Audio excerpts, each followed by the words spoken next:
आज की इस महफिल में अपने सभी दोस्तों और साथियों को मैं जावेद नसीम अपना आदाब, सलाम, नमस्कार और सत श्री अकाल पेश कर रहा हूँ। दोस्तों, अमूमन ऐसा होता है कि लोग चढ़ते हुए सूरज की पूजा करते हैं और उनका ही बखान होता है, उनकी ही तारीफ़ें होती हैं, ख़्वाह वो कोई अदाकार हो या गुलकार हो। लेकिन इस मामले में मैं थोड़ा सा एक अलग अपनी राय रखता हूँ और मैं यही कहना चाहूँगा। एक शेर है मुज़फ़्फ़र वारसी का कि गिरती हुई दीवार का हमदर्द हूँ लेकिन चढ़ते हुए सूरज की परस्तिश नहीं करता। तो मैं आज उन्हीं गिरती हुई दीवारों में से कुछ ईंटों की बात करूँगा कि जिन्होंने काम तो बहुत अच्छा किया, बहुत यादगार काम किया, लेकिन लोगों में उनकी मकबूलियत या उनकी जो शनाख्त है या शोहरत है वो उस दर्जे तक नहीं पहुंच सकी जिसके वो अहल थे या हकदार थे। और आज इसी बारे में बात करने के लिए हमारे साथ मौजूद हैं जनाब अनीसुन नबी साहब। इनका तारुफ ये है कि ये बड़े ही अच्छे अफसाना निगार हैं और इन्होंने बाकायदा अवार्ड जीता है, अवार्ड याफ्ता हैं ये। और दिलीप कुमार साहब से इनका ज़ाती एक ताल्लुक़ रहा और तकरीबन 6 सालों तक ये दिलीप साहब के घर पे ही उनके तमाम मामलात को देखते रहे। और इस हवाले से फ़िल्म इंडस्ट्री की बहुत सारी जानकारियाँ इनके पास हैं और न सिर्फ ये बल्कि ये बहुत अच्छे एक न्यूमरोलॉजिस्ट भी हैं। तो आज हमारी ये खुशनसीबी है कि आज के इस महफिल में जनाब अनीसुन नबी साहब हमारे साथ मौजूद हैं और हमारे दाएं जानिब मौजूद हैं डॉक्टर जाहिद। इनका ताल्लुक़ भी कोलकाता से ही है, बहुत अच्छे राइटर हैं और तकरीबन 13 किताबें लिख चुके हैं। इनकी 13 किताबें मंज़र-ए-आम पे आ चुकी हैं, जिनमें कुछ किताबें बच्चों की अदब पे भी हैं। तो बहरहाल ये तो इन लोगों का तारुफ है और जहाँ तक मेरी अपनी बात है तो मैं अपना तारुफ क्या दूँ। मैं तो बस इतना ही कहूँगा कि कुछ और भी हैं मेरी ज़िंदगी की तस्वीरें, मैं वो नहीं जो मुझे दोस्तों ने समझा है। तो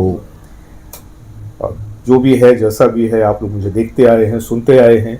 लेकिन आज के जो टॉपिक आज का है वो ज़रा सा डिफरेंट है। जैसे कि मैंने आपको बताया कि आज हम ऐसे मौसीक़ारों के बारे में बात करेंगे कि जिन्हें वो शोहरत नहीं मिली, काम उन्होंने बहुत अच्छा किया।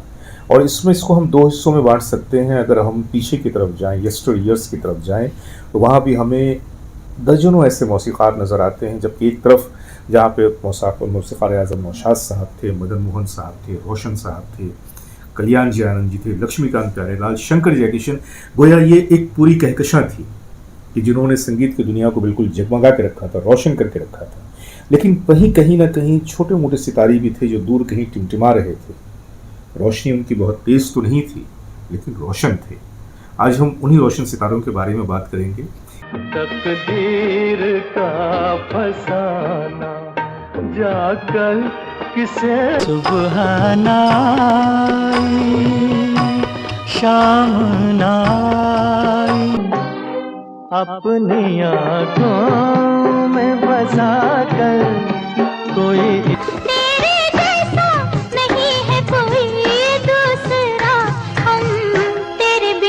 लोग मेरे ख्वाबों को चुरा के ढाल। जो मध्यमी सही लेकिन सितारे तो थे। उनका काम और अपने काम के हवाले से वो आज भी लोगों के दिलो दिमाग में यूँ कह लीजिए कि बेबस था। तो आज की शुरुआत करते हुए जाहिद भाई मैं आपसे कहूँगा कि आप आज के इस टॉपिक को आगे बढ़ाएं। जी, बहुत बहुत शुक्रिया जावेद भाई कि आज आपने इस नए मौजू को बुनियाद बनाकर प्रोग्राम पेश करने की सही की है। और हमारे दरमियान जनाब अनीसुन नबी साहब जो फिल्मी दुनिया से काफ़ी करीब रहे हैं वो मौजूद हैं। मैं ऐसा समझता हूँ कि जब सूरज रोशन होता है तो आसमान पर सिर्फ उसकी रोशनी नज़र आती है और बहुत से बड़े बड़े सितारे जो है उसकी रोशनी में या तो नज़र नहीं आते या फिर वो कहीं छुप जाते हैं। लेकिन ऐसा नहीं है कि वो अपना वजूद खो बैठते हैं, उनका वजूद कायम रहता है, सिर्फ उनको पहचानने वाली नज़र चाहिए। तो हमारी फिल्म इंडस्ट्री जो बॉलीवुड कहलाती है उसमें भी अगर आप शुरू से देखें, जब से ये इंडस्ट्री कायम हुई 1913 में जब खामोश फिल्मों का दौर चला और फिर 1931 से जब बोलती फिल्मों का दौर शुरू हुआ फिल्म आलम आरा से, तो एक से एक बढ़कर म्यूज़िक डायरेक्टर और आपके नगमा निगार और गुलकार सामने आए जिन्होंने करोड़ों दिलों की धड़कनों को झूमने पर मजबूर कर दिया अपने बेहतरीन गीतों के ज़रिए। जी। उनमें से बहुत सारे ऐसे लोग हैं जिनका भी आपने जिक्र किया, जिनको लोग आज भी याद रखते हैं, आज भी पसंद करते हैं, आज भी उनके गाने सुने जाते हैं कसीर तादाद में। जैसे आप नौशाद साहब हैं, शंकर जयकिशन हैं, ओपी नैयर हैं, एस डी बर्मन हैं जी और लक्ष्मीकांत प्यारेलाल, कल्याण जी आनंद जी, ये सारे लोग। जी लेकिन आप ज़रा सा गौर करें तो आपको इनके दरमियान वो सितारे ज़रूर नज़र आ जाएंगे जिन्होंने अगरचे कम गीत दिए, लेकिन उनकी रोशनी आज भी हमारे दिलों को मुनव्वर करती है। आप जब भी उनके गीत सुनेंगे तो वो आपको खुशी फराहम करेंगे। आपको लगेगा कि अरे आपने ये खूबसूरत गाना सुना तो, लेकिन इसके लिखने वाले के बारे में या इसकी मौसीकी देने वाले के बारे में अब तक आपको क्यों मालूम नहीं था। जी मैं मिसाल के तौर पर आपको बताऊं कि अगर 40 की दहाई की बात करें तो जहाँ वहाँ नौशाद साहब थे, शंकर जयकिशन थे और इस तरह के दूसरे लोग थे, वहाँ पर आप देखें कि खेमचंद प्रकाश भी थे, हुस्नलाल भगत राम भी थे, श्याम सुंदर भी थे, फिरोज़ निज़ामी भी थे, उस्ताद रफ़ीक गज़नवी भी थे, उस्ताद झंडे खां भी थे। ये 40 की दहाई में उभरने वाले वो मौसीकार हैं जिनके गाने आज भी सुने जाते हैं। आप देखें कि फिरोज़ निज़ामी साहब ने 1947 में फिल्म जुगनू में मौसीकी दी थी, जिसके सितारे थे दिलीप कुमार और नूर जहां, और उसका एक गाना उस ज़माने में बहुत मशहूर हुआ था कि यहाँ बदला वफा का बेवफाई के साथ, बेवफाई के सिवा क्या है, ये नूर जहां के साथ डुएट था, जो न सिर्फ हिंदुस्तान में मकबूल हुआ बल्कि हिंदुस्तान से बाहर भी लोगों ने इसे बहुत सुना और बहुत पसंद किया। लेकिन बदकिस्मती ये हुई कि फिरोज़ निज़ामी साहब हिंदू पाक की तकसीम के बाद पाकिस्तान चले गए और इस तरीके से उनके काम को हिंदुस्तान में और ज़्यादा आगे बढ़ने का मौका नहीं मिला। इसी तरीके से रफ़ीक गज़नवी साहब का भी मामला हुआ।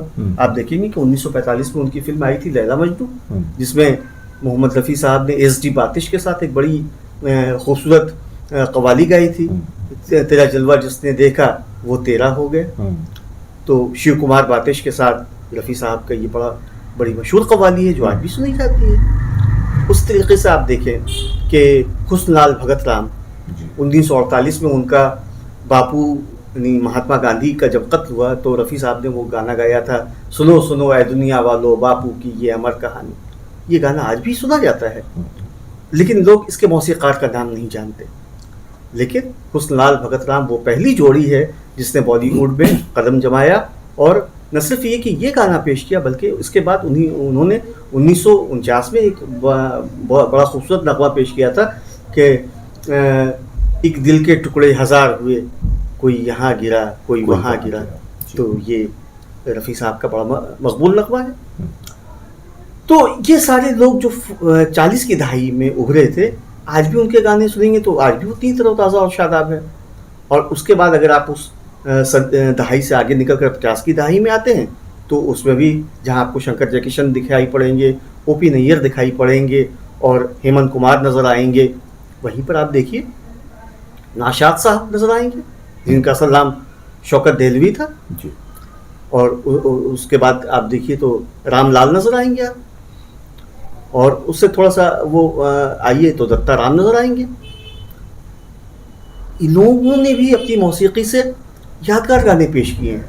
अब शौकत देहलवी जो नौशाद के नाम से मशहूर हुए, उनका बड़ा यादगार गाना जो तलत महमूद साहब ने गाया था फिल्म बारादरी में कि तस्वीर बनाता हूँ तस्वीर नहीं बनती। ये बड़ा खूबसूरत सा नगमा था जी। लेकिन नौशाद साहब ने भी तकरीबन 12-14 फिल्मों में यहाँ काम किया और उसके बाद वो पाकिस्तान चले गए, तो जिसकी वजह से लोग नौशाद साहब को हिंदुस्तान में नौशाद साहब के साथ तो एक मामला रहा जी कि उनके हालात ने इस बात की इजाज़त नहीं दी कि उनका क़याम हिंदुस्तान में हो पाता। और आप जो अभी बात कर रहे हैं वो 40s से शुरू किया आपने और 50s तक पहुँचे हैं, लेकिन ये वो दौर था कि जिस वक्त हमारी इंडस्ट्री जो थी वो रफ्ता रफ्ता ऊपर की तरफ जा रही थी। उसकी जो हैसियत थी वो किसी जवान होते हुए बच्चे की थी जी बिल्कुल। लेकिन मैं उस तरफ आऊँगा कि जो हमारे हिंदुस्तानी फिल्मी संगीत का सुनहरा दौर था, जिसको आप तकरीबन 1956 के बाद जोड़ सकते हैं, और 60 के बाद तो ये बिल्कुल अपने शबाब पे था।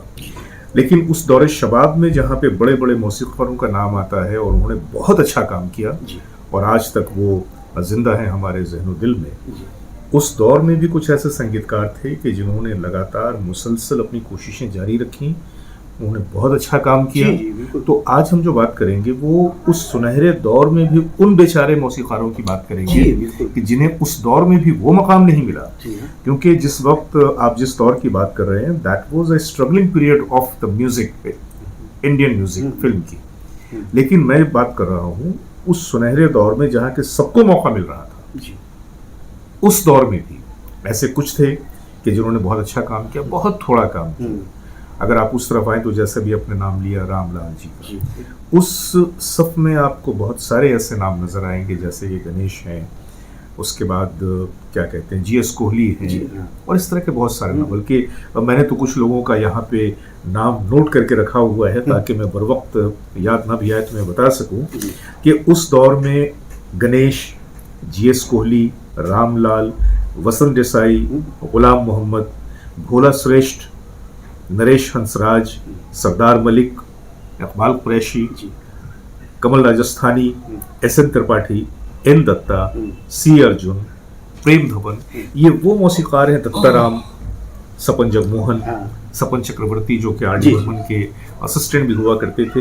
ये वो लोग हैं कि जिन्होंने उस सुनहरे दौर में भी बड़ा खूबसूरत काम किया, और उनके गाने आप सुनते हैं तो ऐसा लगता नहीं है कि ये किसी छोटे मोटे मौसीक़ार का ये काम है, लगता है कि न जाने वो शायद उन्हीं बड़े लोगों में से किसी ने काम। सही बात। लेकिन उसके बावजूद गाना बड़ा पॉपुलर हुआ, गाने ने बड़ी मकबूलियत हासिल की, लेकिन कोई ये नहीं जानता था कि इसका मौसीक़ार कौन है, इसका तख्लीक़ार कौन है। इस बारे में आपकी क्या राय, क्यों हुआ ऐसा?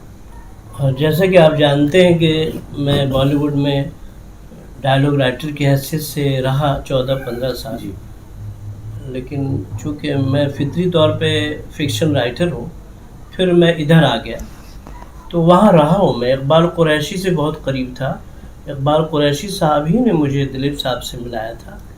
फिर वो काम जो फैंस लेटर लिखता था उसके बाद करीब हो गया बेटे की तरह। तो इकबाल कुरैशी का दर्द आपका जो मौजू, और आपने बहुत अच्छी गुफ्तगू की है, मैं तो इस पर अथॉरिटी नहीं है, लेकिन वहाँ पे रहने की वजह से या भाई अजीज़ भाई की वजह से जो दर्द में डूबे हुए बड़े बड़े फनकार, उनसे करीब रहने का मौका मिला। सरदार मलिक, अनु मलिक के वालिद, जब अजीज़ भाई ने कशिश, एक हुआ था 86 में शायद, वीनस से निकाला था उससे, कशिश एक एल्बम हुआ था, 8 गज़लों का एल्बम था, तो मैं मौजूद था जावेद भाई जी। तो जबकि अनु मलिक का भी वो दौर था, उभर रहे थे, मर्द तांगे वाला अजीज़ भाई का वो सुपर हिट हुआ था। तो उन्होंने कहा, अजीज़ तुमने मुझे दोबारा ज़िंदगी दी है, आंसुओं के साथ का। ये मैं जो बोल रहा हूँ सबूत है अभी, लेकिन मुझे मालूम है कि ये कशिश बम्पर हिट, जख्म मर जाएंगे अफसाना कहा जाएगा। तो उसने कहा तुमने मुझे दोबारा ज़िंदगी थी, मैं गार की तन्हाई में था, तुमने मुझे रोशनी मिलाया। तो ये जो आप बोल रहे हैं, देखिए हर चीज़ की वजह होती है, क्यों जी, क्वेश्चन मार्क।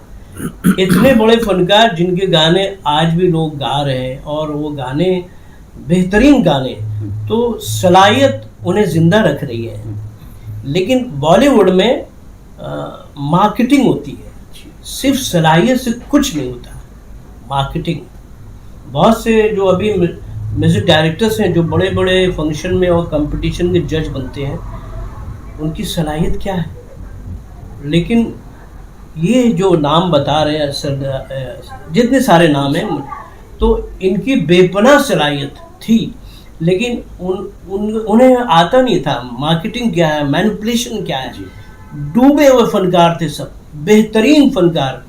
तो इकबाल कुरैशी साहब का दर्द मैंने देखा, मैंने खुद अजीज़ साहब के, अजीज़ भाई के वो आते थे और मेरी बहुत बातें होती थी, और रफ़ी साहब, दिलीप साहब से बहुत करीब थे। तो कह रहे यार मैंने ऐसी ऐसी चीज़ें दी, लेकिन क्या हुआ, कुछ हुआ नहीं। लोगों ने भुला दिया। मैंने कहा कहाँ भुलाया, आप तो तारीख का एक रोशन सितारा है, आप भूले नहीं गए। आवाम ने आपको भुलाया नहीं, लेकिन वहाँ पे और बड़े बड़े बैनर मिलना, बैनर बड़ा चाहिए ना। एक टैलेंटेड आदमी है, जैसे मैं बता रहा हूँ मेरी 2 फिल्में 3 फिल्में हुई, बैनर बड़ा नहीं था। बड़े बैनर हो तो बड़ी बड़ी कास्टिंग होती है, तो उन्हें बड़े बैनर नहीं मिले और वो देखते रह गए। और उन्हें देखिए बॉलीवुड शुरू से ही मक्र फरेब की बुलंदी है वहाँ पे। आप सोचे कुछ, बोले कुछ, देखे कुछ, दिखाए कुछ, करे कुछ, हो जाए कुछ। तो वहाँ पे चतुर और बहुत ही मसनूई लोगों की ज़रूरत है। तो आपको ज़ाहरी अखलाक दिखाना पड़ेगा। ये तमाम लोग जो हैं ये फ़नकार बड़े थे, लेकिन ताजिर नहीं थे, सियासतदान नहीं थे।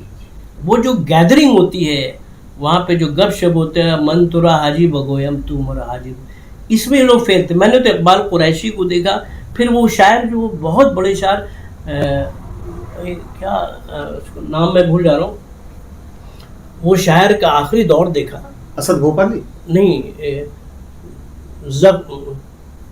खैर अभी भूल जा रहा हूँ। तो वो शायर तन्हाई में मैंने देखा, मेरी छोटी बहन की जो बिल्डिंग है ताहिरा के, वहीं नीचे रहते थे खामोश। ऐसी ऐसी हिट फिल्में दी उन्होंने, लेकिन उन्हें भी करीब से देखा, इकबाल कुरैशी को भी देखा, सरदार मलिक, ये 3 तो उनकी सोहबत बहुत हद तक मिली है। ये सब लोग बड़े प्रैक्टिकल, बिल्कुल सीधे साधे लोग, बिल्कुल शफाफ लोग, सिर्फ फन की कदर करते।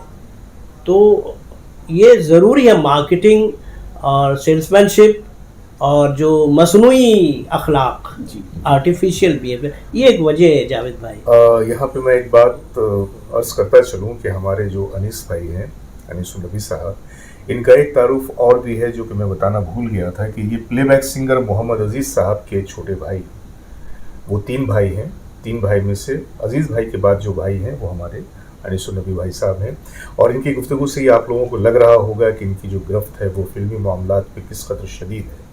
और जिन फनकारों का हम जिक्र कर रहे हैं, जैसा कि इन्होंने बताया कि उनके पीछे वो मार्केटिंग स्ट्रैटेजी नहीं थी, वो लोग नहीं थे, उनके अंदर वो मकरो फरेब नहीं था, इसलिए भी शायद ये वजह रही कि वो लोग उन लोगों के पैरेलल नहीं चल सके जो मार्केट में बहुत ज़्यादा धूम मचा रहे थे। तो ऐसे लोगों के बारे में सिर्फ यही बात तो मेरी ज़ुबान पे आती है कि ऐसे फनकार भी खामोश नज़र आते हैं जिनको हालात की लहरों ने उभरने न दिया। तो ये ऐसे ही लोग हैं कि उनके जो हालात थे, उनके हालात ने उन्हें मौका ही नहीं दिया कि वो कभी उभर कर मेन स्ट्रीम का हिस्सा बने। लेकिन यहाँ पे एक बात जो मैंने नोटिस किया कि ये जो छोटे छोटे मौसीकार थे, इनका जो भी काम, जैसे कि मिसाल के तौर पे मैं रामलाल जी की बात करूं कि फिल्म सहरा में यूँ तो जो भी गाने थे बड़े पॉपुलर हुए थे, लेकिन एक गाना जिसके पीछे अपनी एक उसकी हिस्ट्री है, तकदीर का फसाना जाकर किसे सुना। तो अब ये जो गाना है, ये गाना रामलाल कौन है लोग नहीं जानते, किसने लिखा है लोग नहीं जानते, किसने बनाया उस फिल्म को लोग नहीं जानते, लेकिन रफ़ी साहब की गायकी और उनके आवाज़ के हवाले से वो गाना आज भी सुना जाता है। ये मैंने आपको एक मिसाल दिया। इस तरह से बहुत सारी मिसालें हैं।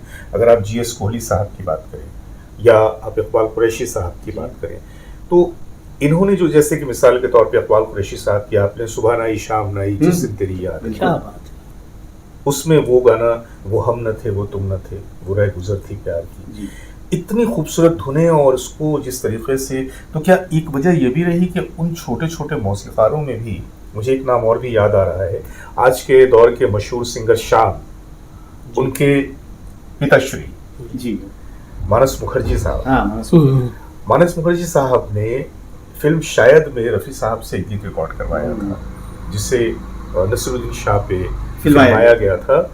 खुशबू हूँ मैं फूल नहीं हूँ जो मुरझाऊंगा, गाना है, जब जब मौसम लहराएगा मैं आ जाऊंगा। एक तो कहा जाए कि रफ़ी साहब के जो सिग्नेचर गाने हैं उनमें से मुझको मेरे बाद ज़माना ढूंढेगा और तुम मुझे यूँ भुला ना पाओगे, ये 2 गाने जो है अक्सर व बेशतर लोग गाया करते हैं जब रफ़ी साहब का जिक्र आता है। लेकिन मैं समझता हूँ कि इसमें जिस तरीके से रफ़ी साहब ने इसे अदा किया है, इस कलाम को, कि मेरी सूरत कोई नहीं है, चेहरा मेरा चेहरा है, भीगा सावन सूना आंगन हरा आईना मेरा है, जब जब कली खिलेगी कोई मैं मुस्काऊंगा, तो ये जो है, इसको जिस ढंग से रफ़ी साहब ने इन अल्फाज को ज़िंदगी दी, वो अमर हो गया। हालांकि उसी फिल्म में और भी कुछ गाने थे, मानस मुखर्जी ने और भी 2 एक काम किया था, लेकिन वो उस तरह से खुलकर लोगों के सामने आए तो सही, लेकिन लोगों के जहनों में वो अपनी जगह नहीं बना सके। तो क्या ये कहा जा सकता है कि ये जो छोटे छोटे म्यूजिक डायरेक्टर्स थे, इनके काम के पीछे और इनके काम को जिंदा रखने के पीछे कहीं ना कहीं रफ़ी साहब का भी हाथ था? जी बिल्कुल जावेद भाई, आपने बड़ी अच्छी बात कही कि रफ़ी साहब वो फनकार थे कि उन्होंने जिस गाने को भी गाया उसको समझिए जिंदा जावेद कर दिया। जी। चाहे वो गाना किसी मौसीकार का हो, बड़े से बड़े मौसीकार का हो या छोटे से छोटे मौसीकार का, जी। या उन्होंने उसकी फीस ली हो या न ली हो, जी। लेकिन वो दिल की गहराइयों से या रूह की गहराइयों से उस गाने को ऐसा गाते थे कि वो गाना दिलों पर नक्श हो जाता था।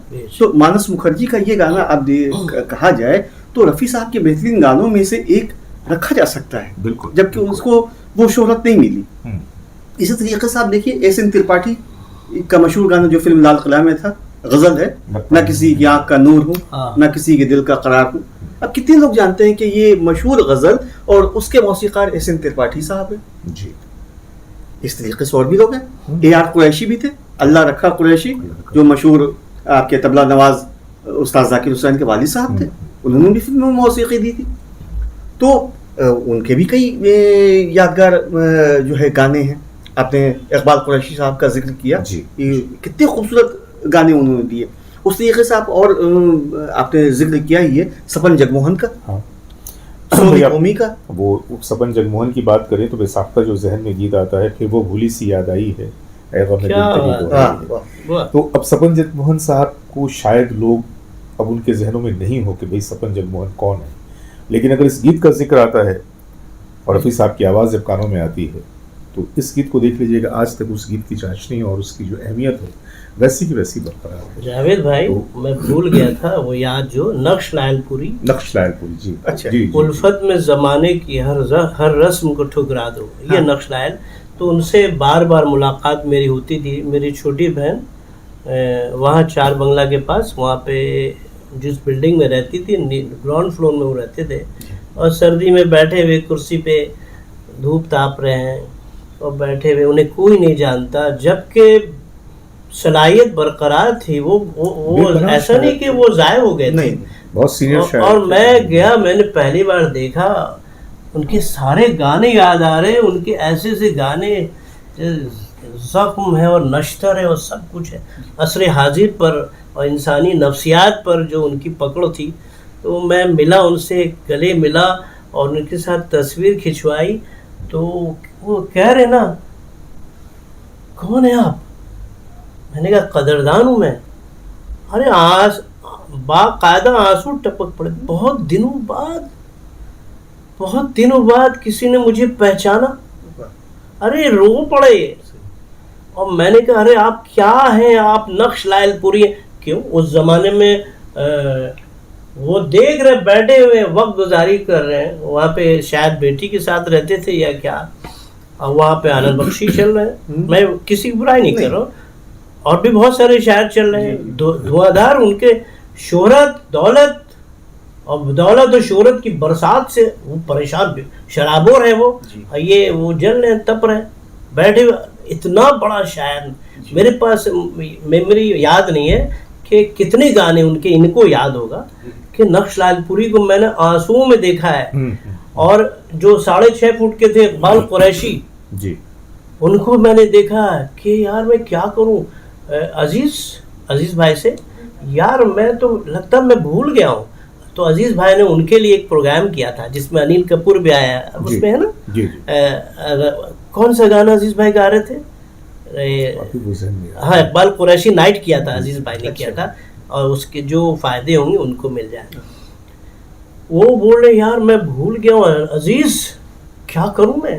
तो फिर ऐसे, जैसे अजीज भाई की फितरत वैसी जैसे इनकी फितरत है, जैसे और सबों की, दर्द में डूबे लोगों की तलाश।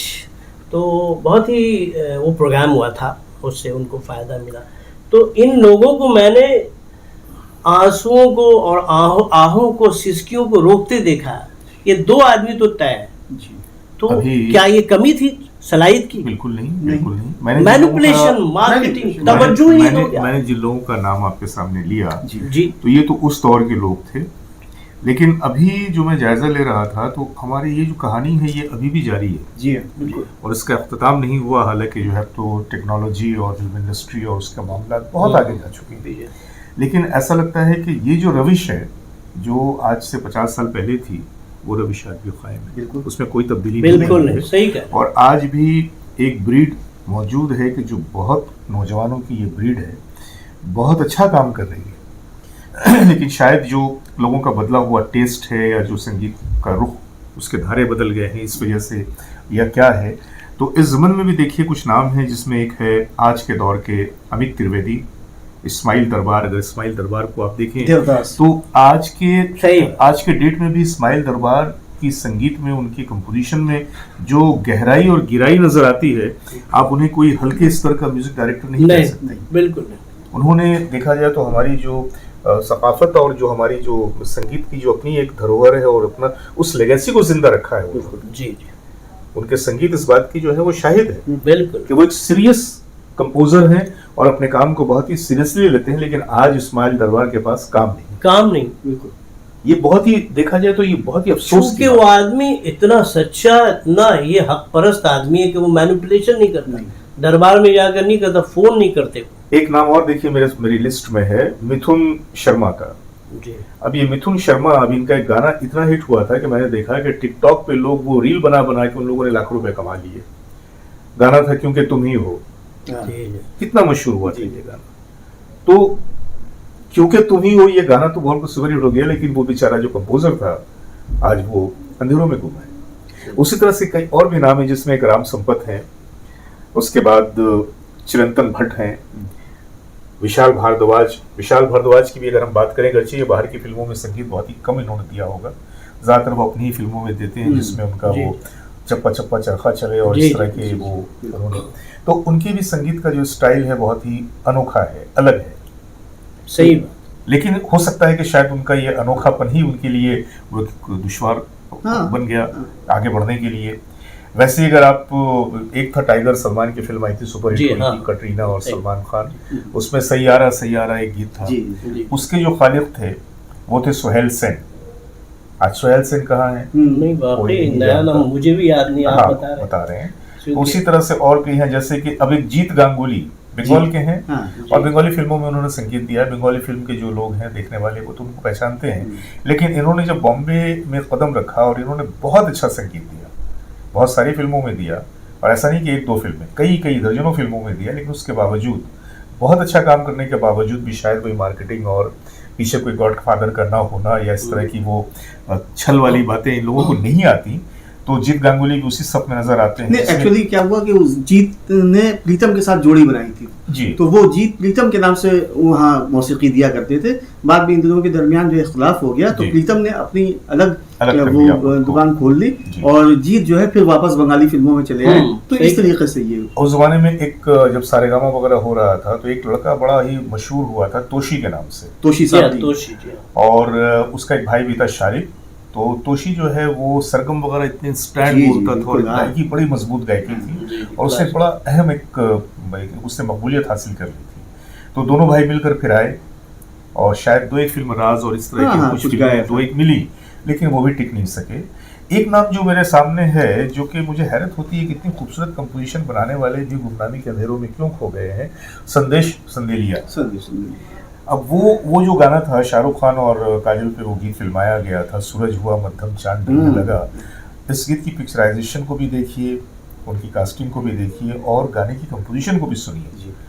बहुत ही नफीस, बल्कि नफीस तरीन वो गाना हम कह सकते हैं, लेकिन उसके बावजूद कहाँ है शंदलिया पता नहीं। तो ये जो चाल थी इंडस्ट्री की अब भी कायम है और आज के इस प्रोग्राम का मकसद यही है कि जो देखने वाले हैं कहीं ना कहीं तो मेरी आवाज़ पहुंच रही होगी, कहीं ना कहीं वो अगर इस टॉपिक पे, इस बात पे ये जो शिकायत हमारी है इसको अगर वो समझने के लिए तैयार हो जाएं या हमारी आवाज़ उन तक पहुंच सके, जिनमें हमारे प्रोड्यूसर्स हैं, डायरेक्टर्स हैं, जो किसी भी म्यूज़िक डायरेक्टर को चुनते हैं, उनका इंतखाब करते हैं, कि जो गए वो तो नहीं हमारे दरमियान, उनके बारे में या उनके काम के बारे में कुछ कहना बेकार है। उन्हें जितना मिलना था किस्मत ने उन्हें दे दिया, हालात ने उतना दे दिया और उसके बाद फिर वो चले गए। लेकिन अभी जो लोग मौजूद हैं, जो बहुत अच्छा काम कर रहे हैं और जिन्हें ज़रूरत है नाम की, नमूद की, शोहरत की, साथ ही साथ दौलत की भी, क्योंकि बिना पैसे के तो कोई बात होती नहीं है। और इंडस्ट्री तो ऐसी जगह है कि अगर बरसात होती है तो इतनी होती है कि सैलाब आ जाए, रखने की जगह नहीं मिलती, और या फिर ऐसा है कि बिल्कुल खुश्कसाली रहती है, सूखा पड़ा रहता है। ये वो लोग हैं जो खुशकी का शिकार है। काम तो हो रहा है लेकिन हम एक जो आर्टिस्ट होता है उसे पैसे से ज़्यादा जो उसकी ख्वाहिश होती है वो ये कि लोग उसको पहचानें, लोगों में उसकी पहचान हो। लेकिन अपने इतने सारे काम करने के बावजूद भी ये वो लोग हैं कि जो काम से भी दूर हैं, पहचान से भी दूर हैं। तो इस बारे में जाहिद भाई आपकी क्या राय है कि कैसे इस चीज़ को कैसे हम लोग आगे बढ़ा सकते हैं कि ये जो चल रहा है ट्रेडिशन, इसको किसी हद तक एक रुख दिया जाए? देखिए, जैसा कि अनीस भाई ने बताया कि वहाँ पर फ़न तो अपनी जगह पर है, लेकिन फ़न की मार्केटिंग एक उसूल है। जी। जब तक आप फ़न की मार्केटिंग नहीं करते हैं, अपने आप को नुमायाँ नहीं करते हैं, लोगों से मिलते जुलते नहीं हैं, अपनी चीज़ को बेचना नहीं आता आपको, आप वहाँ कामयाब नहीं हो सकते, चाहे आप जितने बड़े फ़नकार हो। मैं आपको मिसाल दूँ कि जोश मलियाबादी वहाँ गाना लिखने गए थे, 2-4 फिल्मों में उन्होंने गाना लिखा और उसी तरह का गाना लिखा जो वहाँ चलता था। उस ज़माने में आज़ादी से पहले की बात है, ये 1942-43 का किस्सा है। जी जी। लेकिन वो वहाँ टिक नहीं सके, चले गए। इस तरीके से खुमार बारावंक कवि, उन्होंने 2-4 अच्छे गाने लिखे, फिर उसके बाद वो चले गए। लेकिन जबकि उनसे बहुत निचले दर्जे के जो चालू किस्म के गाने लिखने वाले थे, उन्होंने अपनी जगह बना ली। तो वहाँ एक और ये है कि आप उनके माहौल में अगर एडजस्ट नहीं कर पाते हैं, जो वहाँ एक माहौल है शराब व शबाब का, जी। उसमें अगर आप एडजस्ट नहीं कर पाते हैं तो फिर आपका टिकना बड़ा मुश्किल होता है।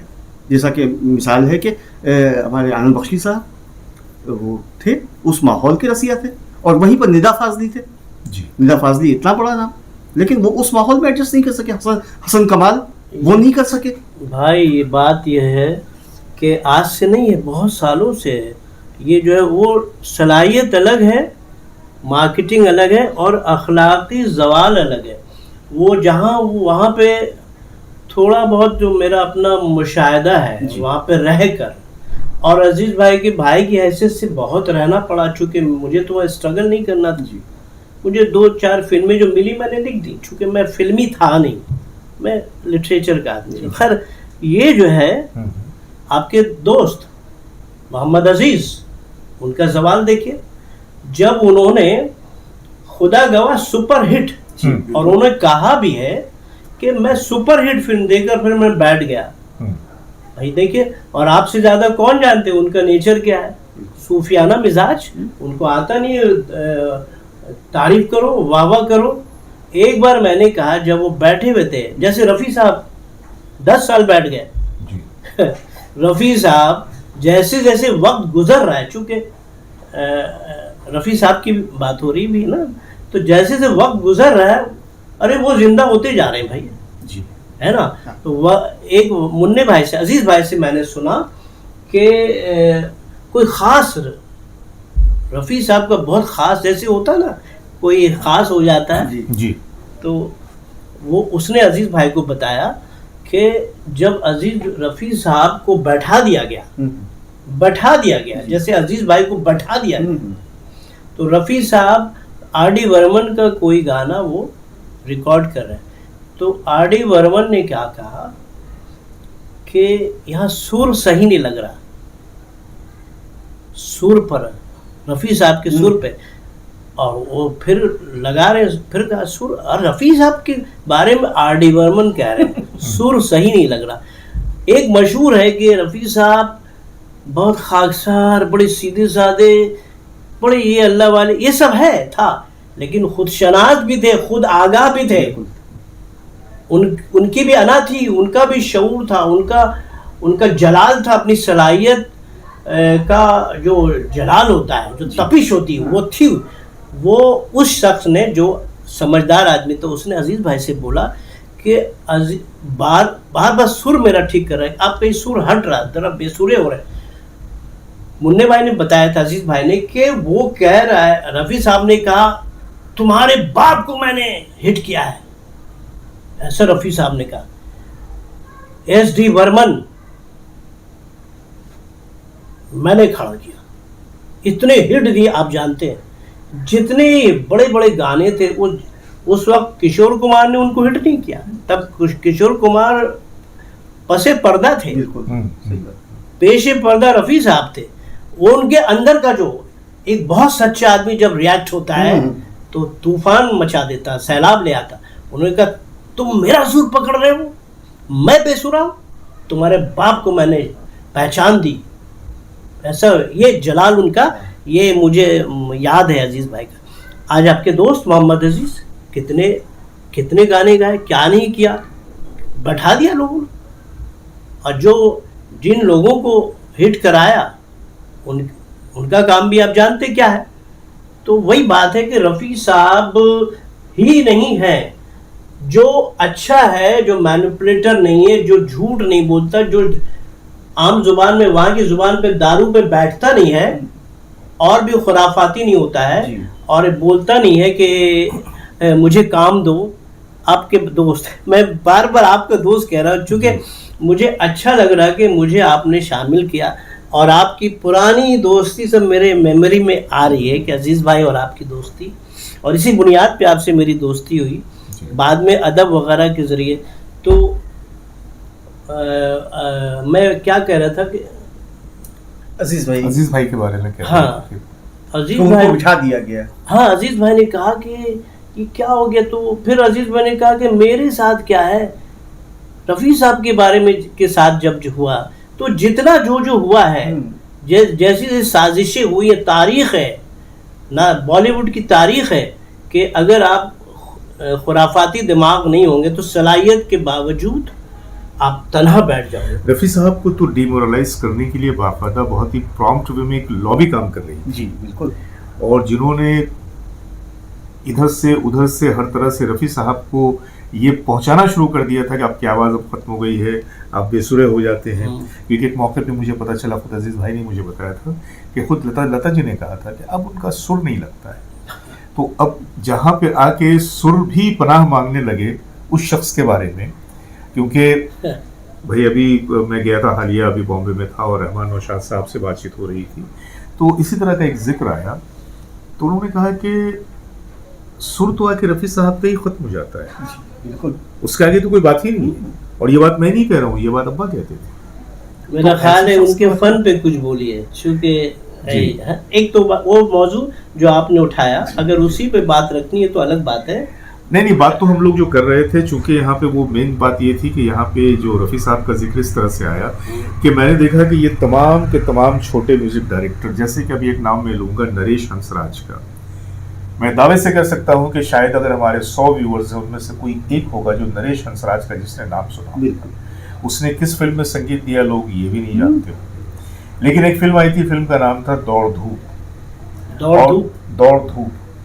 मेरे ख्याल से ये नाम भी आपके लिए पहली बार आपने सुना होगा।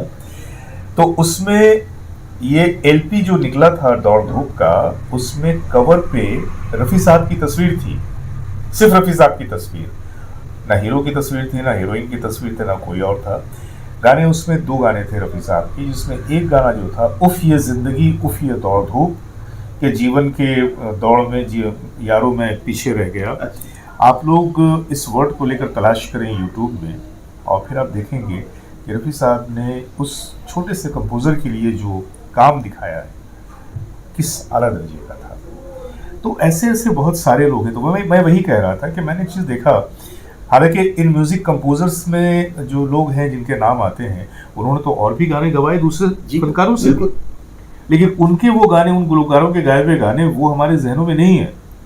ऐसा नहीं है कि चूंकि हम लोग रफ़ी साहब के परस्तार हैं या रफ़ी साहब के शैदाई हैं इसलिए सिर्फ रफ़ी साहब की बात हम कर रहे हैं, या क्योंकि ये एक हकीकत है कि अगर फिल्म में 5 गाने हैं, 5 गानों में से अगर 2 गाना रफ़ी साहब का है तो उसमें एक गाना वो जहन से चिपक के रहे। अब मिसाल के तौर पर रामलाल की बात करें आप, फिल्म सहरा में रफ़ी साहब के तो और भी गाने थे। जा तुझे हम जान गए, कितने बानी हो पहचान गए, तुम तो प्यार हो सजना, लेकिन उसके बावजूद वो गाने जहन में हो नहीं हो, तकदीर का फसाना, वो रामलाल की पहचान, बिल्कुल रामलाल की पहचान है ये गाना। आप अगर कहें कि रामलाल की जिंदगी की अचीवमेंट क्या है तो वो कहेंगे कि भाई तकदीर का फसाना जैसे सुना है। तो ये आलम रहा। वैसे ही अगर आप जी.एस. कोहली साहब की बात करें तो जी.एस. कोहली में अगर आप शिकारी फिल्म को ले लें, अगर मैं पूछूं जवाब दोगे, हाँ। इसको ले लीजिए। चमन के फूल भी तुझको गुलाब गुलाब कहते कहते हैं, हैं। उसको ले लीजिए। तो ये वो नगमे हैं कि जो सुनने के बाद आपके ज़हन दिल में एक ताजगी का एहसास पैदा कर देते हैं। और फिर वही बात आती है कि गरचे हम उन मौसीकारों को न जानें, उन्हें याद न रखें, लेकिन जब हम इन गीतों को सुनते हैं तो कहीं ना कहीं वो मौसीकार हमारे जहन में आ जाते हैं कि यार ये जो गाना हम सुन रहे हैं ये तो जी.एस. कोहली ने स्वरबद्ध किया था ना, ये कंपोजिशन तो जी.एस. कोहली की थी ना। तो उनके काम के हवाले से रफ़ी साहब की आवाज़ जब हमारे कानों में आती है तो उनका नाम भी हमारे जहन पे बिल्कुल उजागर हो सही जाता है। तो मैं ये कह रहा था कि वो दौर था कि जो दौर गुजर गया, और ये जो दौर अभी चल रहा है जहाँ पे अभी हमने और भी मुख्तलिफ मौसीकारों की बात की, तो क्या हमारी आवाज़ उन डायरेक्टर्स प्रोड्यूसर्स तक जा सकती है कि जब हम उन लोगों से इस बात की गुजारिश करें कि भाई जो कामयाब के साथ तो ज़माना चलता है, लेकिन वो लोग जो कि वाक़तन आपके कॉन्सेप्ट को आपकी फिल्मों के लिए बेहतर से बेहतर काम दिखा सकते हैं, तो उन लोगों को भी मौका मिलना चाहिए, बिल्कुल, सामने बिल्कुल। लाना चाहिए, होना चाहिए। क्योंकि ये वही नाकाम तरीन आज के तारीख में हो सकते हैं मौसीकार, लेकिन मुमकिन है कि आने वाले दिन में वो एक तारीख मुरतब कर दें। बेशक आप तो बहुत दिनों से कोशिश कर रहे हैं इस तरह की बातें। नहीं, मैंने सोचा कि ये जो आज का ये ख़ास एपिसोड में उन मौसीकारों के नाम दूं कि जो आज के दौर में हैं और बेचारे गुमनाम से हैं और ख़ामोश हैं, क्योंकि मार्केटिंग नहीं कर सकते वो अपनी, और इन लोगों के पीछे कोई गॉडफादर नहीं होता, इन्हें खुद अपने हाथों से वो अपनी ज़मीन बनानी पड़ती है, तो इसलिए उनके लिए और भी ज़्यादा बहुत ज़्यादा दुश्वारियाँ हो जाती हैं, क्योंकि वो कहते हैं ना कि वो कोई इतने तकदीर वाले होते हैं कि चांदी का चम्मच मुँह में लेकर पैदा होते हैं, और उनके पीछे गॉडफादर होते हैं, पूरी टीम होती है मार्केटिंग की। और आजकल तो ये मार्केटिंग का ज़माना है पूरा। अगर मार्केटिंग न, और फनकार को जो सच्चा फनकार होता है उसे सिर्फ अपने फ़न के बारे में जानकारी होती है, मज़ीद किसी चीज़ के बारे में कोई जानकारी नहीं होती। अगर वो बात करता है तो सिर्फ अपने फ़न की बात करता है, फ़न के हवाले से बात करता है, क्योंकि उसके अंदर जो खुदा ने एक वदियत कर दिया है, उसका फ़न, वो अपनी दुनिया उसी फ़न को बना लेता है। मार्केटिंग क्या होती है, प्रॉफिट क्या होता है, लॉस क्या होता है, मार पेच क्या, इन चीज़ों से ये जो फ़नकार होते हैं बहुत दूर होते हैं, ख़ाह वो मौसीकार हों या गुलकार हों या राइटर हों या जो भी। नहीं, अभी क्वालिटी गिर गई है। पहले जो आप नाम लें, हजरत जयपुर, ये नौशाद, ये शायर अदीब को गिने हाँ। तो बड़े बड़े शायर अदीब वहाँ गए थे, बड़े बड़े टैलेंटेड जो क्लासिकल बेस होता था, म्यूजिक डायरेक्टर्स होते थे। अभी क्वालिटी नहीं है, अभी कोई क्वालिटी नहीं। अभी कौन एल्बम निकाल ले, एल्बम एक हिट हुआ तो बहुत हो गया, और बहुत कुछ अभी जो चेंज हो गया है मार्केटिंग, और इसका जो है ना सार्फी निज़ाम मार्केटिंग से हटकर भी जहाँ तक मैं समझता हूँ, कंज्यूमरिज्म। मार्केटिंग से हटके भी एक चीज़ मैं समझता हूँ, जैसे कि हमने शराब व शबाब की भी बात कही कि हमारे इंडस्ट्री में शराब व शबाब से भी वाबस्तगी बहुत ज़रूरी हो जाती है, कि लोगों ने मिजाज बना रखा है। बल्कि मैंने ये भी देखा है कि अगर कोई डिस्कशन भी करनी है किसी फिल्म के बारे में, किसी सीन के बारे में, तो यूँ ऐसे बैठ के नहीं करते, उनके लिए 5 स्टार होटल का रूम बुक कीजिए और वाइट हॉर्स की बोतल सामने रखिए, और फिर उसके बाद में कोई बात होगी तो होगी, ऐसा भी है। लेकिन यहाँ पे अगर देखा जाए तो ऐसे में भी कुछ लोग ऐसे गुजरे हैं कि जिन्होंने एक तारीख बनाई है कि वो शराब से, शबाब से, इस तरह के खुराफात से कोसों दूर रहे, लेकिन उन्होंने फिल्म इंडस्ट्री को झुकाया है महज अपने फ़न की बुनियाद पे। और उसमें मैं ये शेर मेरे सामने है कि हम खुद तराशते हैं मंजिल की संग्राह, हम वो नहीं हैं जिनको ज़माना बना गया। तो ये जो हौसला है, इस हौसले को सलाम। और आज भी जो लोग रजायत है, इस शेर में रजायत है, ऑप्टिमिज्म में। बहरकैफ तो उम्मीद करते हैं कि आज का ये प्रोग्राम जो आपके सामने पेश किया गया, अगरचे मुमकिन है कि हमारे कुछ देखने वालों के लिए थोड़ा सा ड्राई लगा होगा, लेकिन आज हमने आपके अपने रफ़ी साहब की बात की, आपके अजीज़ साहब की बात की, और एक बहुत ही ख़ास बात जो आज की इस कहानी में, जो मैंने अब तक बताया नहीं था, लेकिन हमारे अनीस भाई ने आज वो राज खोल दिया कि जब रफ़ी साहब बहुत ही जलाल में आ गए थे, क्योंकि ये बहुत सारी बातों में बहुत आपने पढ़ा होगा कि आर डी बर्मन ने 2 मौक़ों पे तो इंटरव्यू में कहा था, राजू भारतनी ने भी अपनी किताब में लिखा है कि जब आर डी बर्मन ने ये कहा कि आई साइड लाइन रफ़ी, और एक बार उसने कहा I never cared for Rafi. ये वो आर डी बर्मन है कि जिनकी कैरियर की शुरुआत, एस डी बर्मन साहब तो खैर जाने दीजिए, आर डी बर्मन की भी जो कैरियर की शुरुआत कह लीजिए या उनके कैरियर को जो सपोर्ट कह लीजिए या एक फुल फ्लेजेड म्यूजिक डायरेक्टर की हैसियत से उनकी जो इंडस्ट्री में पहचान बनी, तीसरी मंजिल वो फिल्म थी ना। छोटे नवाब में छोटे नवाब जो से पहली फिल्म शुरुआत थी उसमें भी रफी साहब के गाने छोटे थे। नवाब से तो शुरुआत हुई, हाँ, लेकिन तीसरी मंजिल में तीसरी उन्होंने मंजिल में उसको establish मशहूर कर किया। तो बड़ी हैरत होती है कि तो- जिनके मेरी तरक्की में, मुझे खड़ा करने में, मेरी कामयाबी में जिस शख्स का हाथ हो, मैं जब कामयाब हो जाऊं तो मैं उसको ही धिक्कार दूं और मैं उसे ही बताने लगूं। ये जो वाकया आपने बताया, इससे कनेक्टेड मैं एक बात बता रहा हूँ। ये आपको पुराने मैगजीन्स में ये कहानी मिल जाएगी कि जब आर डी बर्मन साहब तो एज ए म्यूजिशियन काम करते थे, बहुत अच्छे माउथ ऑर्गन प्लेयर थे वो, तो बहुत सारे संगीतकारों के साथ वो माउथ ऑर्गन बजाते थे, साथ ही साथ एच डी बर्मन को असिस्ट करते थे।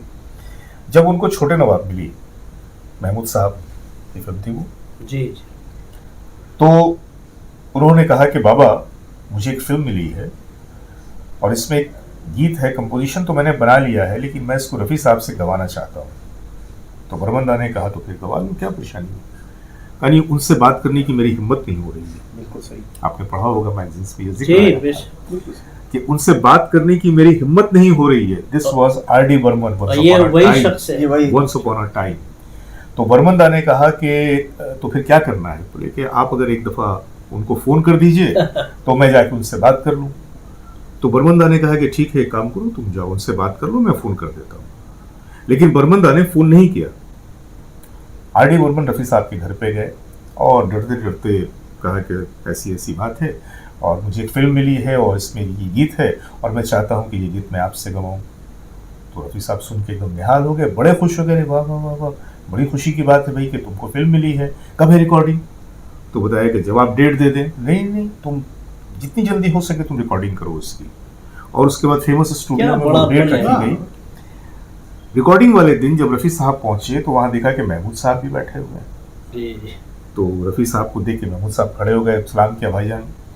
तो रफ़ी साहब ने कहा कि आप यहाँ कैसे। अगर भाईजान मेरी फिल्म है, मुझ पर ही इस गीत को फिल्माया जाना है और ये जो कैरेक्टर है ये हकला है, स्टैमरर है। तो बोला अच्छा, तो एक काम करते हैं कि इस गीत में मैं थोड़ा सा वो हकलापन डाल देता हूँ, ठीक है, मैं गा के देखता हूँ, मैं आप लोगों को सुनाऊंगा, अच्छा लगे तो रखिएगा, नहीं तो फिर हम दूसरी बार रिकॉर्ड कर लेंगे। तो चलिए भाई। और फिर रफ़ी साहब ने जब उस गीत को गाया तो आप याद कीजिएगा, उस फिल्म में जो गीत है छोटे नवाब का, इलाही तू सुन ले हमारी दुआ, इसमें रफ़ी साहब ने गाया है इलाही तू छुन ले हमारी दुआ। हाँ, ये रफ़ी साहब ने इस तरह से स्टार्ट किया। फर्स्ट टेक जब हुआ, सुना गया, फिर रफ़ी साहब ने कहा भाई अब आप लोग देख लीजिए, नहीं हो तो फिर हम दूसरी बार रिकॉर्ड करते हैं।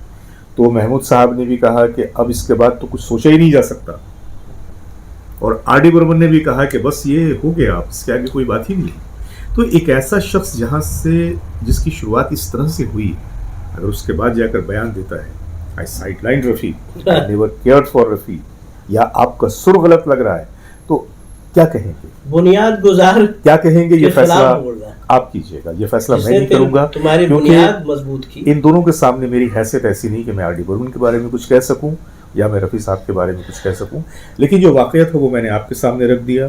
क्या कहना है, क्या सोचना है, ये आपका काम है। तो और कोई ऐसी बात जो आज के ज़माने में हम लोग करेंगे या नहीं, मेरा ख्याल है कि बातें तो सारी हो गई। एक जो अनीस भाई ने भी बात कही कि आज के जो मौसीकी है वो बहुत निचले दर्जे पर चली गई है, और इस पे मैं एक बात का इजाफा करना चाहूँगा कि अब जो लोग म्यूजिक डायरेक्टर हैं उनको म्यूजिक डायरेक्टर भी कहना शायद नहीं, सही लफ्ज़ नहीं यहाँ है। मैं आपसे थोड़ा सा इख्तिलाफ करूंगा। देखिए, म्यूजिक डायरेक्टर या संगीत का स्तर जो नीचे गया है ना, ये जो इंडस्ट्री के लोग हैं, ये जो फिल्में बनाते हैं, ये जो गाने बनाते हैं, ये हमें वही देते हैं जो हम चाहते हैं, ये आपने देखा होगा। तो आज ये समझ लीजिए कि हमारा टेस्ट जो है संगीत के मामले में, हमारा सुनने वालों का, वो इतना गिर गया है एकदम से कि हमारे उस गिरने की वजह से उन्हें बिजनेस करना है, उन्हें अपने नाम को आगे रखना है। तो वो ये नहीं देखते कि ये जो है ये आउट ऑफ स्टैंडर्ड है या इन द स्टैंडर्ड है, वो देखते हैं कि ये पॉपुलर हो रहा है, जो हिट है बस वही हिट है। अब वरना क्या वजह है कि बीड़ी जलेले जिगर से पिया, इस जैसे गाने आज की तारीख में हिट हो जाते हैं। क्या है बिल्कुल सही बात। ये बहुत बड़ा मजाक है ये, लेकिन इसको प्रमोट करने वाले हम लोग हैं, मीन्स समाज जो सुनने वाले आम लोग हैं। अगर हम इस तरह की चीज़ों का बाइकाट शुरू कर दें तो जाहिर सी बात है कि ये लोग मजबूर हो जाएंगे कि फिर हमें उसी तरह का संगीत दें जो कि और इसमें तब्दीली आई थी बीच में, आपने देखा होगा जब नदीम श्रवण की एंट्री हुई थी, तो नदीम श्रवण ने जो धुनें देनी शुरू की जी उनमें जो एक नुदरत थी, जो नफासत थी, मुझे आज भी याद है एक गीत जो मुझे बहुत पसंद है और जिसमें आवाज़ का और ऑर्केस्ट्राइजेशन का ख़ास तौर से बड़ा ही हसीन एक संगम था, आपके प्यार में हम संभलने लगे, और रास का वो दौर था। तो आप देखिएगा कि ऐसे वक्त में भी इस तरह की चीज़ें आती हैं, प्रोवाइडेड अगर वो मकबूल हुई तो उस तरह की वो जो चीज़ है वो बात आगे बढ़ती है, अगर मकबूल ना हुआ तो फिर चलो भाई ठीक है, उसी धर्रे पे चलते हैं ना। तो ये कहीं ना कहीं हम समझते हैं कि इसमें हम लोग भी जिम्मेदार हैं और ये हमें भी लाजिम है कि हम अच्छी फिल्मों की सराहना करें, लेकिन होता ये है कि जब अच्छी फिल्में आती हैं तो सिर्फ क्रिटिक अवार्ड मिलता है, बॉक्स ऑफिस पे वो फिल्में हिट नहीं होती हैं, उनकी कोई पजीराई नहीं होती है, और बस एक हल्के में बस एक हफ्ते के लिए कहीं चलती है और किसी को पता भी नहीं चलता कि ये फिल्में आई भी थी या नहीं आई थी। तो कहीं ना कहीं इसकी जिम्मेदारी हाँ, मैं मेयार समझता गिर हूँ गया कि है। समाज की भी जिम्मेदारी है। ये हमारा मेयार, हमारे देखने का, हमारे सुनने का मेयार गिर गया। सुनने का भी और गाने का भी मेयार गिर गया। देखिए आप तो अथॉरिटी दिलीप रफ़ी साहब पर, तो रफ़ी साहब से बड़ा फनकार मुझे नहीं मिला, अदाकार नहीं मिला। वो आवाज़ से मंजर पेश करते थे और जो किरदार है उसका जायज़ा लेते थे, उसका बॉडी लैंग्वेज, उसका अंदाज, उसी अंदाज से वो गाते थे। वाहिद सिंगर है अब तक, बिल्कुल अब तक बॉलीवुड की 100 साल तारीख में ये कैरेक्टर वो खामोशी से, सीधे साधे से वो अदाकार का अंदाज देखते थे कि इसके बोलने का अंदाज क्या है, हरकत क्या है ना भाई। Johnny walker, Johnny walker, sir जो तेरा चकराए मालिश, फिर दिलीप साहब के अंदाज अलग, शम्मी कपूर साहब का अंदाज अलग, राजेंद्र कुमार का अंदाज अलग। मैं तो मतलब एक प्रोग्राम में मैंने कह दिया था कि रफ़ी साहब बहुत बड़े मिमिक्री आर्टिस्ट थे, तो एक साहब नाराज हो गया, आप रफ़ी साहब को मिमिक्री आर्टिस्ट कह रहे हैं। मैं कभी मिमिक्री होती क्या, ये बताइए। लोगों के अदाकारों की आवाज़ें निकालना जब वो मिमिक्री है तो वो बिल्कुल उस तरह से उनके अंदाज में ढल के ऐसा गाना के लगे कि भाई ये फला शब्द गा रहा है, तो जब तक कि आप उनके अंदर उतरेंगे नहीं। अब जैसे धर्मेंद्र साहब को ले लीजिए, दिलीप साहब को ले लीजिए, और एक गाना एक अदाकार का, वो तो मैं उससे भुला ही नहीं भूलता, राधा कृष्ण, मैं कैसे आजा बीवी तेरी याद में हो गई टीपी रे। इसमें जो रफ़ी साहब ने मिमिक्री की है, क्योंकि राधा कृष्ण जो बोलते थे उनका मुंह फैला के बोलते थे, अरे भैया यहाँ इस तरह से, इस लहजे में। तो रफ़ी साहब गा रहे हैं राम राम कैसे हो, ये उनका लहजा था। और रफ़ी साहब जब गा रहे हैं मैं कैसे आजा बीवी, मतलब ये रफ़ी साहब का ही हिस्सा था। जावेद साहब, रफ़ी साहब पर बात करना मुमकिन नहीं है। जैसे जैसे हमारा शऊर बालिग हो रहा है वैसे वैसे हम समझ पा रहे हैं, थोड़े थोड़े। अकीदत हो या जज्बात हो अलग चीज़ है। देखिए ये आदमी वैसे ही जैसे मिर्ज़ा गालिब हैं, जैसे चार्ली चैपलिन है, वैसे ये शख्स है। ये शख्स को समझना वक्त आने वाला ज़माना। और बिल्कुल वैसे मैं आपको मज़े की बात बताऊं कि अब हमारे कई यूनिवर्सिटीज़ है फॉरेन में कि जहाँ पे अब रफ़ी साहब की आवाज़ पे रिसर्च हो रही है। अच्छा जी।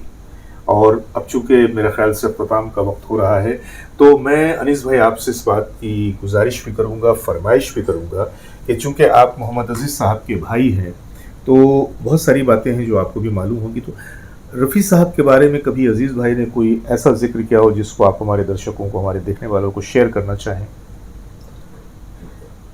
एक तो पहली बात कि जब हमारे घर पे एक बड़ा सा डब्बा नुमा रेडियो था, वो था, टेप रिकॉर्डर भी नहीं था, और वो मैं बहुत फास्ट लिखना, जो मेरा जो आगाज़ हुआ वो हर वक्त एक कलम, डॉट पेन और कागज़ रहता था। जहाँ गाना होता था रफ़ी साहब का मैं नोट करता था, और अजीज़ भाई कान लगा के धुन पकड़ते थे, क्योंकि हमारे पास टेप रिकॉर्डर भी नहीं था उस वक्त। तो वो एक बार धुन सुनते थे, धुन कैच कर लेते थे, और मैं दन दन दन लिखता था। कोई भी गाना, कन्यादान हो, मैं जटी अमला हो, या जो कुछ भी, आज मौसम बड़ा बीमार, और मैं दन दन दन दन लिखे जा रहा हूँ। अजीज़ भाई का मामला क्या था ना, शायद वो बहुत ही ज़्यादा ज़हीन थे। दूसरा आदमी मुझे दीवाना मिला, मतलब वो कम उम्री में उनका जो शऊर था बहुत एजेड था। उन्होंने उनके बाद कुछ और सोचा ही नहीं, और मरते दम तक 26 की रात तक, 26 अक्टूबर नवंबर 2018 तक भी रफ़ी साहब करते थे। मैंने कहा उनसे कि देखिए सोनू निगम जो हैं बहुत अच्छे आदमी, बहुत अच्छे इंसान हैं, वो रफ़ी साहब को लेकर आए, लेकिन आपकी तरह इतना चर्चा नहीं करते।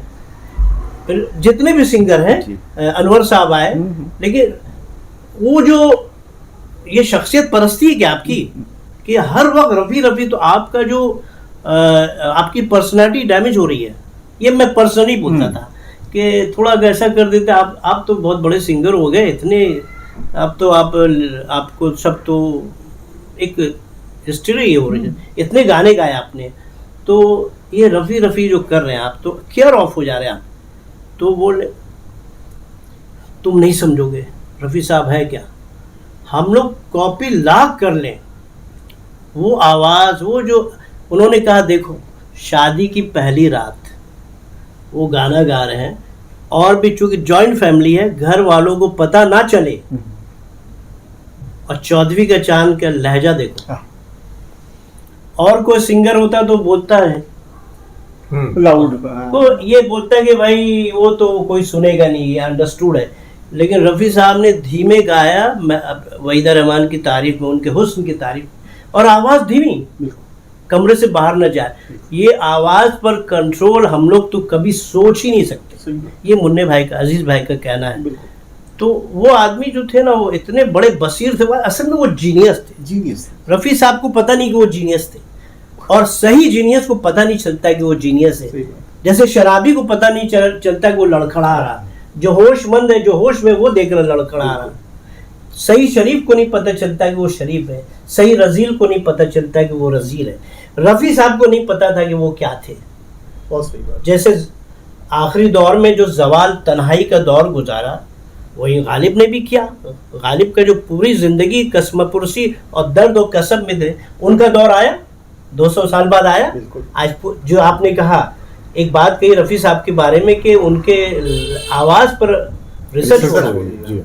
आज पूरी दुनिया की लाइब्रेरी में गालिब साहब हैं, हर जुबान में। तो ये जो है हमारे रफ़ी साहब है, इनका दौर आएगा, आ ही रहा है। हाँ, है ना। मैं ये गुलशने बुलबुले गुलशने नाफरीदा, अल्लामा इकबाल ने कहा कि मैं वो बुलबुल हूँ जिसका अभी बाग अभी बना नहीं। रफ़ी साहब का बाग अभी बना नहीं है। हम जैसे चंद लोग हैं जो, हम अकीदतमंद नहीं हैं, हम लोग बेवकूफ़ भी नहीं है, लेकिन उनकी आवाज़ जैसे हमारी अक्ल बढ़ रही है, हम उनकी आवाज़ को पहचानने लगे हैं। सही बात है। तो ऐसे में अगर आपसे मैं ये कहूँ, चूँकि आप के मतलब कहना चाहिए कि न सिर्फ अजीज़ भाई तो खैर बहुत माशाल्लाह इतने नामी ग्रामी सिंगर रह चुके, लेकिन कहीं ना कहीं उनकी वो जो खूबी थी गायकी वाली, वो आपके अंदर भी मैंने पाई है। वो तो दोस्तों के माहौल में, हाँ, तो हम दोस्तों के माहौल में ही बैठे हैं। और जो हमारे देखने वाले हैं वो भी हमारे दोस्त हैं। हम सब एक फैमिली के, मैंने हमेशा अपने देखने वालों को कहा है कि हम सब एक फैमिली का हिस्सा हैं। तो ये एक फैमिली की गुफ्तगू है, यूँ समझ लीजिए कि हम लोग यहाँ बैठे हैं, आप उस तरफ बैठे हैं। तो मैं आपसे चाहूँगा कि रफ़ी साहब का कोई गीत, थोड़ा सा एक स्टैंजा। अरे रिया, ये लोग आपको बहुत खुश हो जाएंगे, वो मेरे पास दौड़ेंगे। नहीं, वो मेरे पास जो कमेंट्स आएंगे मुझे पता है ना, आप सुनाएं।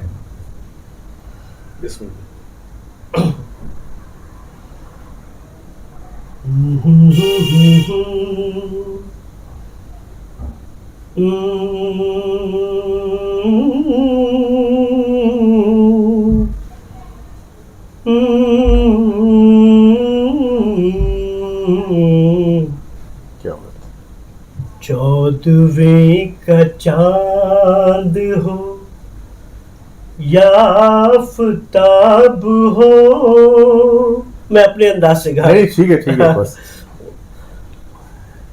14वें का चांद हो या आफताब हो,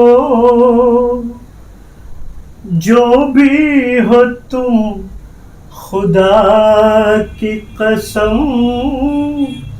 लाजवाब हो। क्या बात। 14वें का चांद हो। एक अंतरा। जी बिल्कुल।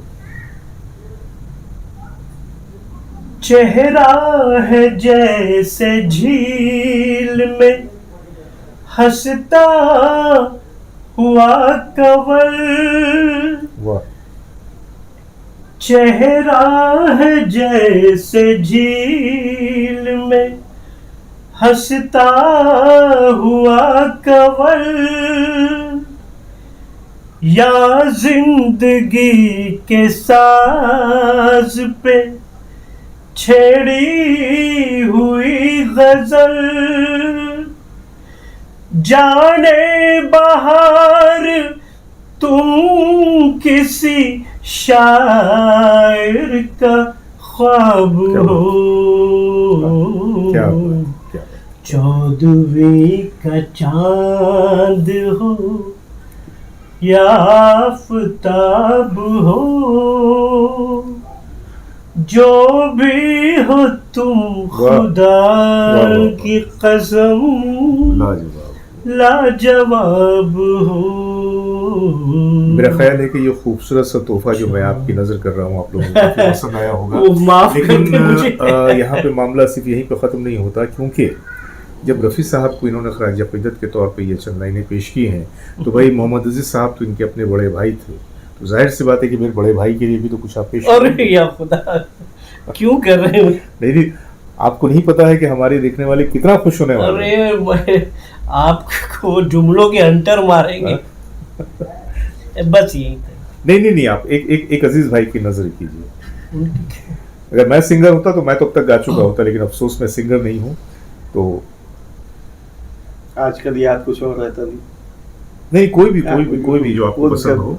बहुत दुनिया में कितना गम है, क्या बात, मेरा गम कितना कम है, लोगों का गम देखा तो